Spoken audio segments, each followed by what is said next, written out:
Charles História para mais uma vez, mais uma aulinha aqui para quem vai fazer a UERJ específica em História. Vem comigo, olha só. Primeira coisa, hein? Vou dar um passo para trás para você tirar aquele print maroto.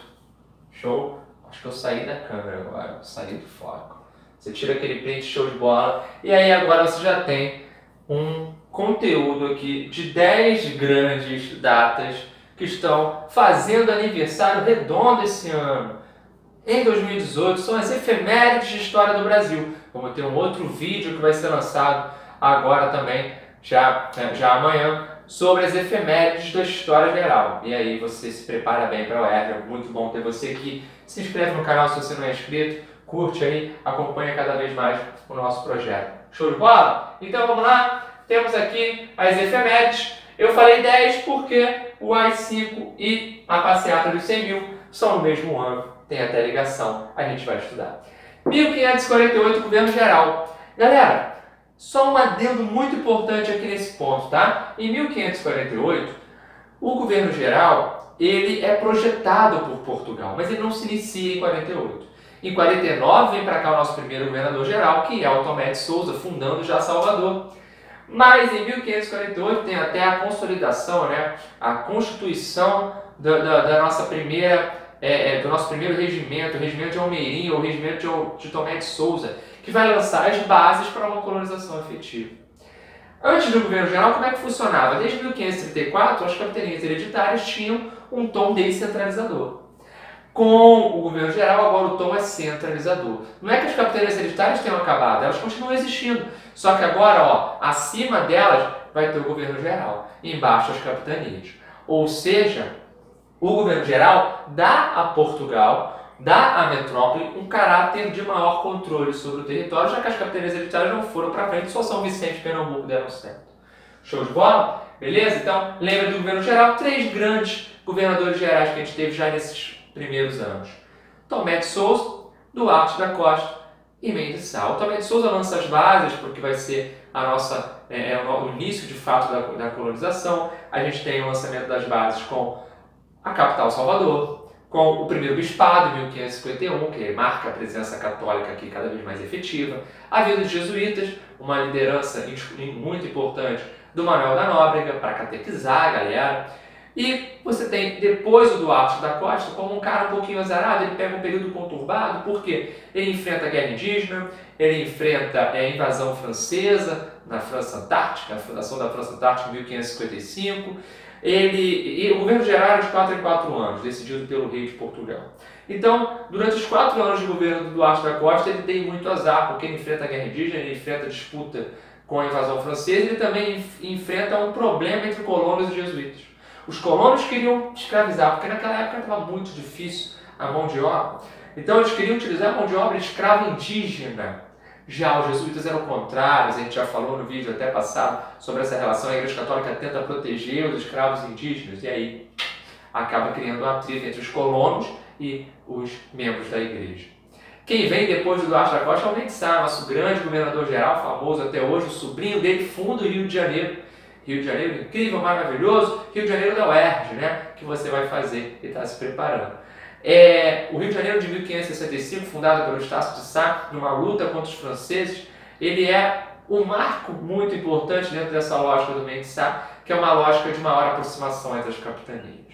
É interessante que o Mendes de Sá vai resolver vários problemas, Pais de Peruí, que vai acabar com o problema lá com os tamoios. O Mendes de Sá deveria ficar por 4 anos, mas fica até o fim da sua vida, em 72. Muito também pela sua capacidade, mas também pelo azar que ele teve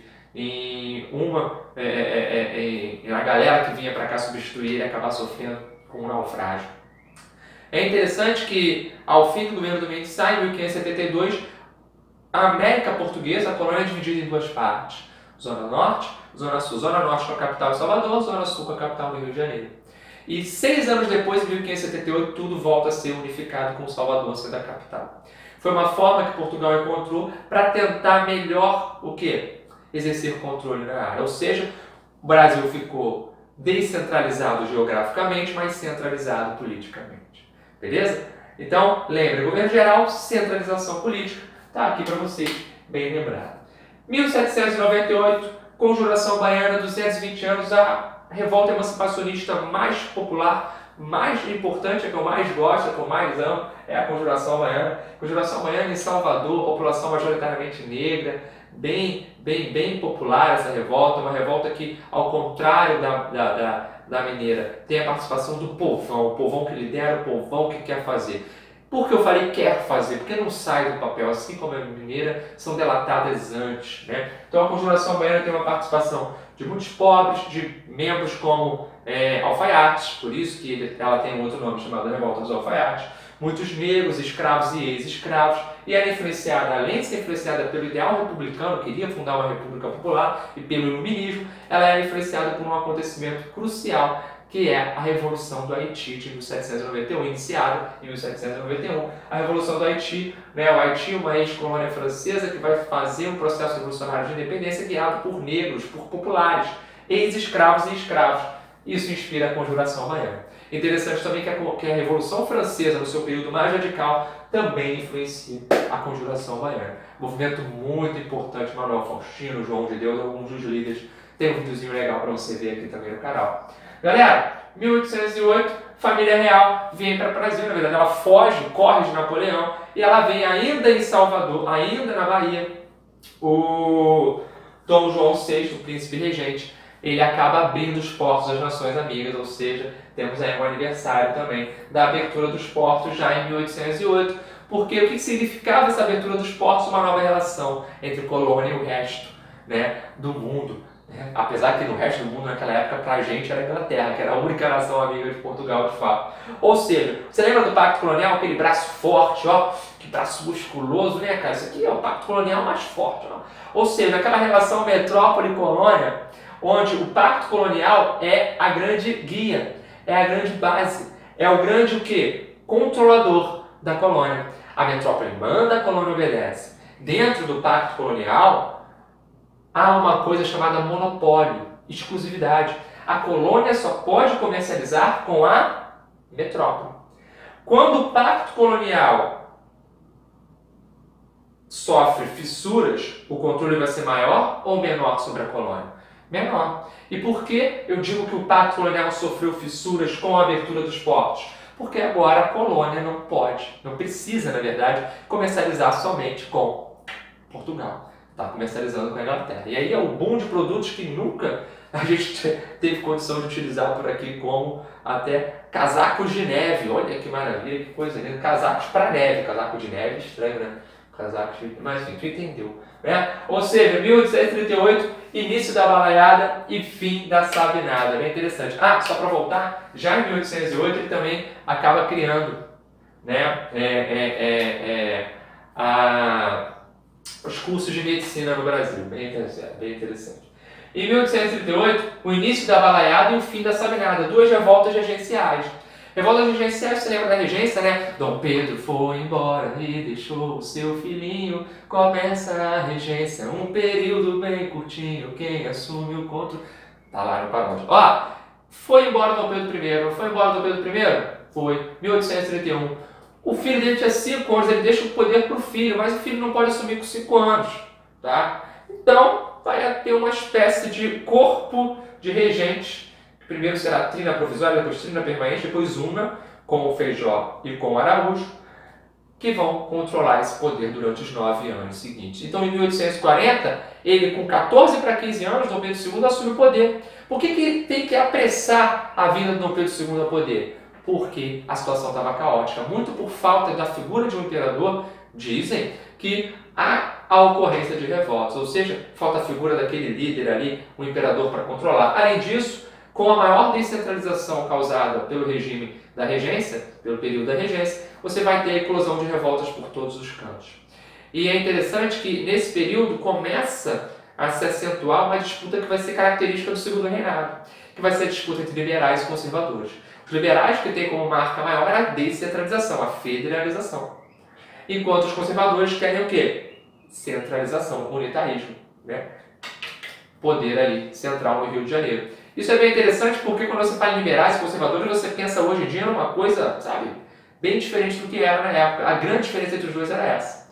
Uns queriam abrir, outros queriam fechar. E vai abrindo, abrindo, um liberal vai governar e vai voltando, voltando, conservador tá no lugar. Essa paródia tá lá no canal. Olha só, tá aqui no canal. Né? Aí olha só que interessante. Conservadores e liberais eram farinha do mesmo saco, eram iguais em muita coisa, só essa grande relação. E aí no meio dessa disputa a gente tem que destacar a balaiada. A balaiada é um movimento muito popular, o mais popular das revoltas regenciais. Guiado por povo bem pobre. Balaio porque eles faziam cestos de palha. Maranhão. Ou seja, uma galera pobre que se revolta contra a opressão, contra a fome, contra a pobreza da região. Os liberais, para incomodar os conservadores, passam a apoiar indiretamente a revolta. Só que quando eles percebem que a situação está saindo do meio do controle, o povo está se revoltando demais, eles vão lá, isso é muito clássico na nossa história, eles vão lá e oposição, agora a gente não está mais com vocês. E aí o que acontece? Esse povo é fortemente reprimido pela ação do Luiz Alves,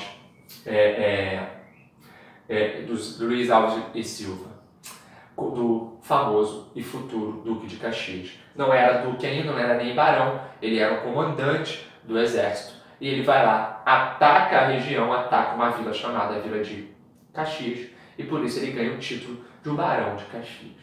Beleza? Ele ataca e destrói os balaios, tá bom? E aqui, enquanto a balaiada estava começando em 38, a Sabinada, que também é outra revolta regencial, estava acabando em 38. Sabinada, de 37 a 38, na Bahia, o Sabino, um médico, queria o quê? Queria uma república independente na região, né? Uma república baiense, onde existiria um governo mediamente popular, até que Dom Pedro II pudesse ser maior de idade, aí sim ele voltaria a integrar o Império. Ou seja, seria só para ficar um pouco distante desse período regencial, segundo esse movimento. Esse movimento é facilmente reprimido, não vai para frente, inclusive ganha um perdão, porque ele não é visto como um movimento de afronta direta. Ele só queria ficar independente enquanto Dom Pedro não era maior de idade. Beleza? E em 48 aí tem uma outra revolta, já no segundo reinado, é a grande revolta do segundo reinado, é a Revolução Praieira. A Revolução Praieira, influenciada por teóricos do socialismo utópico, bem interessante, fluindo na Europa, a Primavera dos Povos também, fluindo na Europa nesse momento. A gente tem lideranças liberais, né, com a sede na Rua da Praia, por isso o nome, fazendo uma revolta contra os conservadores da região. Eles querem fundar uma república, querem a democratização dos meios de comunicação, né, ou seja, da informação. Eles querem um regime mais igualitário na região, mas não se engane, não é um movimento guiado por pobres, é guiado pela elite. Mas quando é guiado pela elite, acaba alavancando uma série de insatisfações do povão da região de Pernambuco. Pernambuco é demais, Pernambuco passa por inúmeras revoltas ao longo de todo o Brasil Colônia, Brasil Império.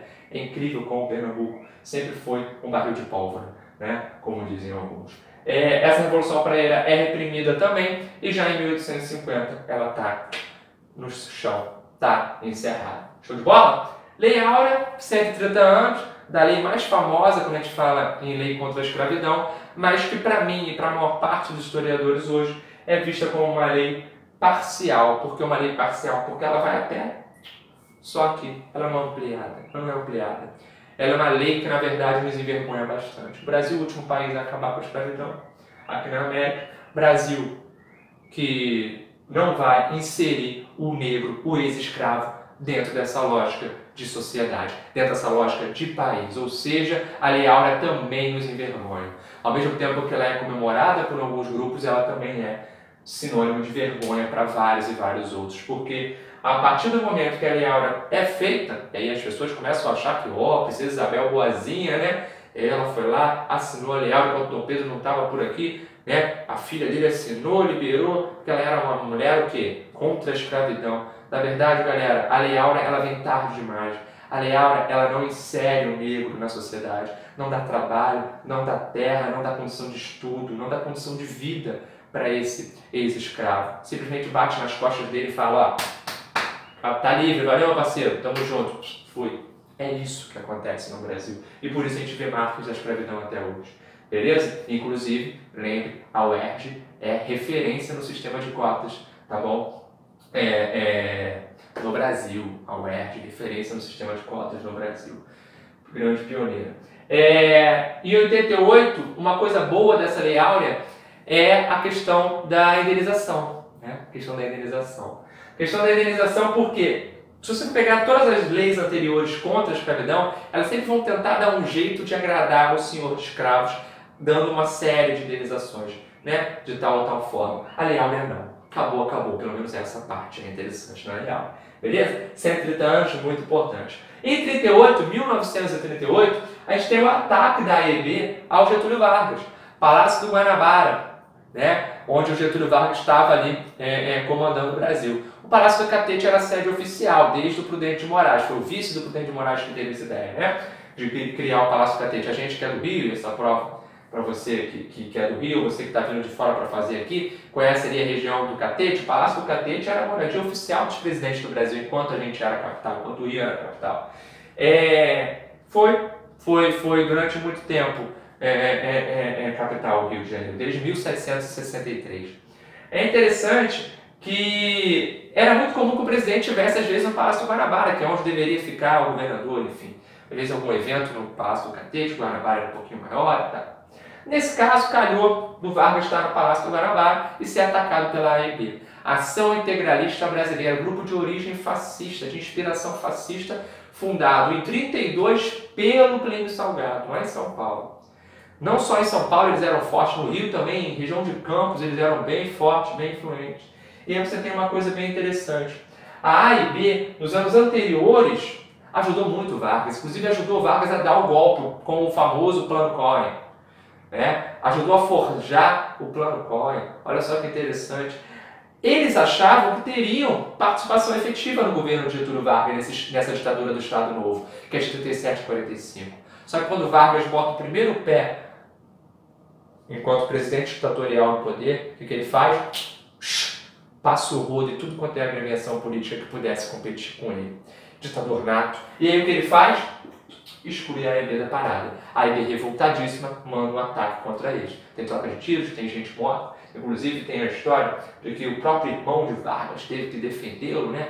O Vargas às vezes chegou a puxar o revólver e trocar tiros com pessoas que estavam invadindo o Palácio do Guanabara. A segurança não estava tão reforçada na época. Enfim, acaba que a AEB perde esse ataque, né? Tenta tomar o poder, mas não consegue, e eles são excluídos. Está fazendo aniversário também esse ataque, pode ser que caia. E aqui, 50 anos, a data mais importante para você lembrar, por fazer 50 anos e por ser muito contemporânea, gente, né? 1968, passeata dos 100 mil e logo em seguida, no fim, em dezembro, o AI-5. Passeata dos 100 mil, galera. Primeiro, o que está acontecendo no mundo em 68? O mundo todo está numa efervescência de diferenciações. É uma crítica aos modelos políticos, econômicos e de costumes, né? A ideia do é proibido proibir. A juventude está indo para a rua, tomando praças, tomando avenidas e mudando a sua forma de olhar até então a vida em geral, né? Novas formas de relacionamento entre as pessoas, novas formas de vida, de ver a vida, filosoficamente falando, de ver a vida, enfim, e no meio de uma ótica conhecida como Guerra Fria. Ou seja, se você é jovem, se você tem ali seus 20 anos em 68, você já nasceu na Guerra Fria. Perdão. Você já nasceu na Guerra Fria.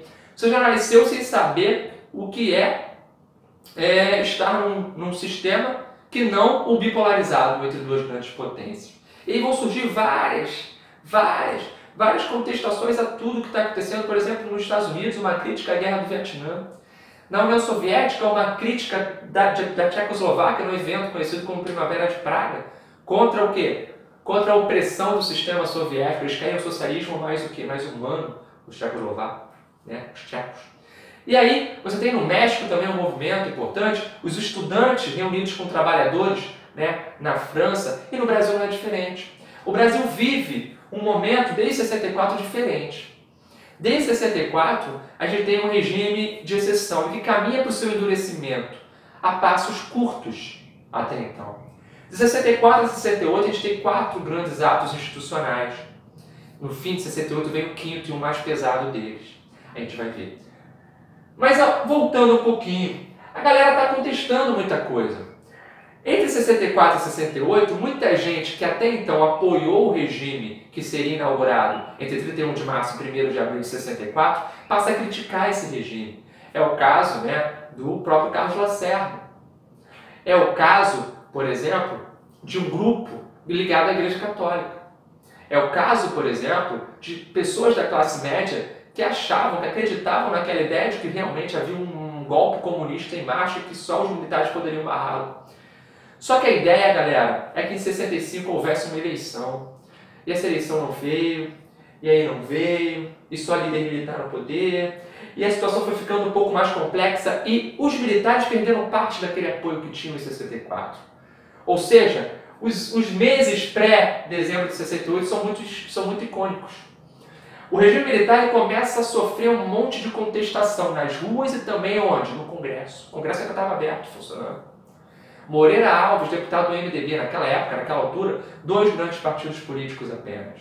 MDB e Arena. Arena, representante dos militares, e MDB, representante daquela oposição consentida que o regime deixou existir. Então, Moreira Alves e Hermano Alves eram símbolos de uma luta contra a ditadura, contra o endurecimento do regime. O Moreira Alves foi para o plenário e chegou a sugerir que a galera boicotasse o desfile militar de 7 de setembro. Imagina isso. Ele chegou a sugerir que as meninas, que agora vivendo uma amplitude maior de nova interpretação social, ou seja, interpretando a sociedade mais e mais com outros olhos, não namorassem, nem casassem, nem saíssem com oficiais do exército. Olha só que interessante. O Hermano, ele escreve vários artigos que são vistos como uma afronta pelos órgãos militares. E aí há um pedido do executivo para que o Moreira Alves, por conta desse seu discurso contra o 7 de setembro, seja processado. O Congresso se reúne e nega. Quando o Congresso nega, vem o AI-5. É a grande desculpa para o AI-5. Mas antes do AI-5, eu falei em movimentação popular, não falei? 68, restaurante Calabouço, que era controlado pela UNE, outra pedra no sapato do regime, União Nacional dos Estudantes. O restaurante Calabouço, no Rio de Janeiro, ele é atacado. Está rolando uma manifestação estudantil, ele é atacado pela polícia militar comandada pelo exército, e um estudante pobre toma um tiro no peito e morre. É o Edson Luiz, figura icônica, entra para a história carregado nos braços no centro do Rio de Janeiro.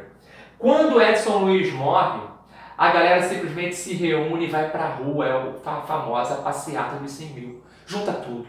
A galera vai para a rua revoltada. Juntando com um Congresso que também tem líderes que começam a criticar o regime está meio que numa sinuca.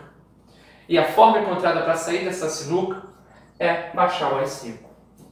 Aqui, de fato, em 68, a chapa começa a esquentar. Em 68, a gente vai ver um regime de os famosos anos de chumbo. 68 a 78 são 10 anos de intensa opressão desse regime, chefiado por líderes militares no Brasil.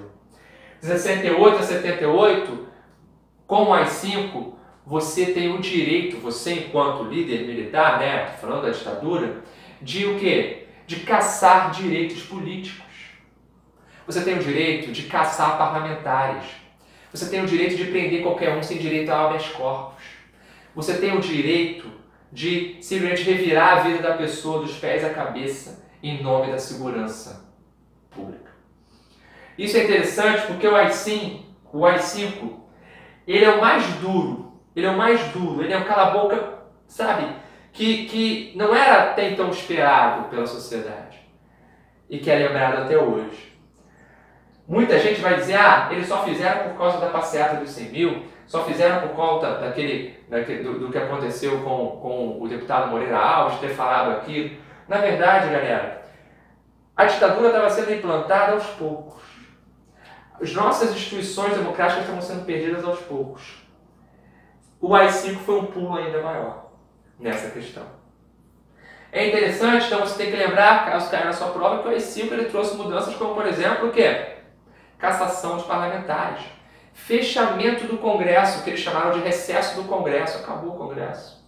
Só vai abrir no ano seguinte, para eleger o outro presidente, indiretamente, né? Que era controlado pela Arena. Né? Você tem também o direito a qualquer manifestação, por exemplo, que seja considerada política, ser considerada terrorismo. perseguida, como uma afronta ao quê? À seguridade social. Se você estivesse num bar, trocando uma ideia com um grupo de amigos e te delatassem como, sei lá, um espião do movimento comunista, você poderia sofrer represálias. E aí, é interessante que o AI-5 ele vai caçar não só direitos políticos de pessoas que já tinham cargos políticos, como ministros do STF, né, ou deputados, mas vai caçar também de pessoas comuns. Dava esse direito. E a questão do habeas corpus é muito icônica, né?